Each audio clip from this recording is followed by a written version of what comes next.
दोस्तों, आज मैं आपको ले चल रहा हूँ एक ऐसे मंदिर की तरफ जहाँ एक राज आपको हैरान भी करेगा और अद्भुत भी लगेगा। सोचो, एक ऐसी जगह है जहाँ सुबह की पहली आरती चिता की भस्म से होती है। एक ऐसा शिवलिंग जो अपनी कहानी खुद के रूप से सुनाता है और जो दुनिया के ज्योतिर्लिंगों में इकलौता है जो दक्षिण दिशा की तरफ मुख करके विराजमान है। ये वही मंदिर है जहां ना असली राजा, ना कोई महाराज है, ना चीफ मिनिस्टर और ना ही प्राइम मिनिस्टर। इस नगरी के असली राजा हैं खुद महाकाल। और सबसे इंटरेस्टिंग बात यह है कि यहाँ एक ऐसा लिंगम भी है जो साल में सिर्फ एक दिन दिखाई देता है। नागेश चंद्रवर लिंगम। क्या आप जानते हो कि ये मंदिर धरती की नाभि पर स्थित है और इसी वजह से इसे एक मुक्ति स्थल माना गया है जहां से आत्मा को मुक्ति मिलती है।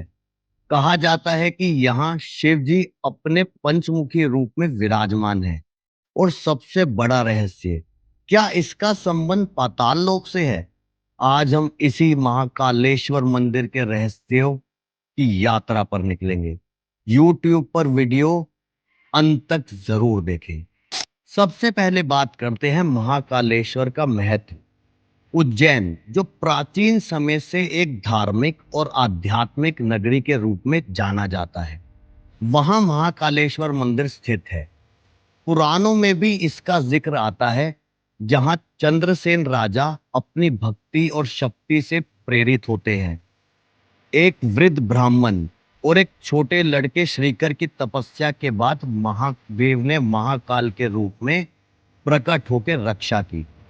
तब से महाकालेश्वर सिर्फ एक देवता नहीं, बल्कि उज्जैन के राजा के रूप में पूजे जाते हैं। यहाँ के राजा महाकाल हैं और कोई इंसान चाहे कितना भी बड़ा पद पर हो, महाकाल के सामने सिर्फ एक भक्त होता है। अब बात करते हैं उस आरती की जो इस महाकालेश्वर मंदिर की पहचान है, भस्म आरती। हर सुबह जागने के साथ महाकालेश्वर मंदिर में एक ऐसी आरती होती है जो दुनिया में कहीं और नहीं होती। इस आरती में शिवलिंग को सजाया जाता है, श्रृंगार होता है और सबसे अंतिम में होती है भस्म आरती। पहले के जमाने में इसमें असली चिता की भस्म का इस्तेमाल होता था, मतलब जो भस्म शव के अंतिम संस्कार के बाद बनती है। ये सुन के रोंगटे खड़े हो जाते हैं। आज भी ये प्रथा जीवित है, बस प्रक्रिया में थोड़ा बदलाव आया है। सोचो, एक ऐसी आरती जो मौत का प्रतीक, जीवन का प्रतीक बन जाता है। इसका स्पिरिचुअल मैसेज है कि जिंदगी और मौत एक साइकिल है और महाकाल दोनों के स्वामी हैं। साइंटिफिक एंगल से देखें तो इस आरती को एक एनर्जी ट्रांसफॉर्मेशन माना जाता है, डेथ की एनर्जी को लाइफ फोर्स में बदलना। अब चलते हैं शिवलिंग के ओरिजिन और उसकी यूनिक पोजीशनिंग पर। महाकालेश्वर मंदिर का शिवलिंग अपने अलग ही रूप में दिखता है। ये दुनिया का एक लौता दक्षिण मुखी ज्योतिर्लिंग है। दक्षिण दिशा को यमराज की दिशा माना जाता है। जब महादेव ने असुर दुशाना को वध किया तो यम को अपने अधीन कर लिए। तब उन्होंने अपना रूप दक्षिण दिशा की तरफ किया। यह सिंबोलिज्म हमें बताता है कि महाकाल स्वयं मृत्यु के भी स्वामी हैं। इसी वजह से कहा जाता है कि जो महाकाल की शरण में आता है उसका कोई कुछ नहीं बिगाड़ सकता, ना यमराज और ना ही काल। महाकालेश्वर मंदिर के अंदर एक और रहस्य छुपा है, नागचंद्रेश्वर लिंगम। ये लिंगम एक ऊपर वाले मंदिर में स्थित है और साल भर बंद रहता है। सिर्फ एक दिन नाग पंचमी को ही इसके दर्शन होते हैं। यहाँ शिवजी नागराज के रूप में विराजमान होते हैं और कहते हैं कि इस दिन दर्शन करने से काल सर्प दोष दूर हो जाता है। इस लिंगम का दर्शन हर किसी के लिए शुभ माना जाता है और लोग इस एक दिन का इंतजार साल भर करते हैं। और अब बात करते हैं महाकालेश्वर मंदिर की लोकेशन की। महाकालेश्वर मंदिर जो धरती की नाभि पर स्थित माना जाता है, इसका मतलब ये है कि ये जगह एक कॉस्मिक एनर्जी पॉइंट है। पुराने ज्योतिषी और वास्तु शास्त्र के अनुसार पृथ्वी के कुछ बिंदु ऐसे होते हैं जो डायरेक्ट यूनिवर्स की ऊर्जा से जुड़े होते हैं। उज्जैन उन्हीं बिंदुओं में से एक है। इसी वजह से सम्राट विक्रमादित्य के समय से लेकर आज तक उज्जैन को ज्योतिषी शास्त्र का केंद्र माना गया है। आज भी ज्योतिषी गणना के लिए उज्जैन एक प्राइम लोकेशन है। साइंस की भाषा में बोले तो ये जगह एक जियो मैग्नेटिक एनर्जी जोन है जो स्पिरिचुअल एक्सपीरियंसेस को एम्पलीफाई करता है।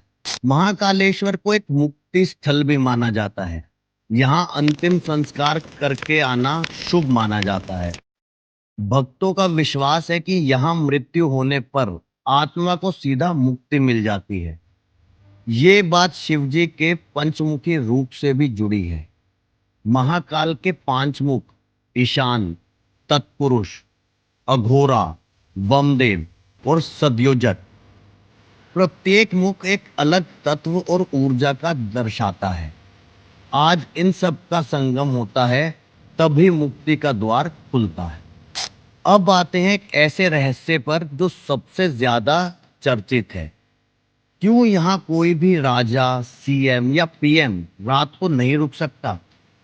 इतिहास गवाह है कि जब भी किसी शासक ने ये नियम तोड़ा तो अनर्थ हुआ। यहाँ रात को रुकना मना है क्योंकि कहा जाता है कि रात में महाकाल स्वयं शयन करते हैं। ये उनकी जगह है, उनका समय है। इंसान चाहे कितना भी बड़ा पद रखता हो, महाकाल के समय में उनकी जगह लेना विपत्ति को बुलाना है। ये परंपरा आज भी शक्ति से बनी हुई है और कोई भी नेता या शासक इसे तोड़ने की हिम्मत नहीं करता। और सबसे अंत में हम बात करेंगे पाताल लोक के संबंध की। महाकालेश्वर के लिंगम को ऐसा माना जाता है कि ये सिर्फ ऊपर तक ही नहीं बल्कि नीचे पाताल लोक तक स्थापित है। ये प्रतीक है कि महादेव के अधीन तीनों लोक हैं, स्वर्ग, पृथ्वी और पाताल। लिंगम का ये रूप हमें ये सिखाता है कि महादेव के सामने तीनों लोक समान हैं और वही हैं जो काल पर भी भारी है। तो दोस्तों, महाकालेश्वर मंदिर सिर्फ एक मंदिर नहीं बल्कि एक कॉस्मिक सेंटर है जहां धर्म, आध्यात्म, साइंस और रहस्य एक साथ जुड़ जाते हैं। भस्म आरती से लेकर पाताल लोक तक के संबंध तक हर एक बात हमें ये याद दिलाती है कि महादेव ही अंतिम सत्य हैं और उनका रूप महाकाल हमें ये सिखाते हैं कि जिंदगी और मौत दोनों उन्हीं के अधीन है। आपको महाकालेश्वर मंदिर का कौन सा रहस्य सबसे ज्यादा हैरान कर गया? कमेंट्स में लिखकर जरूर बताना।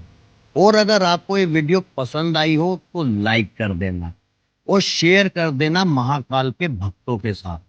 और अभी तक अभिषेक पीओवी चैनल सब्सक्राइब नहीं किया है तो इसको सब्सक्राइब जरूर कर देना। जय महाकाल।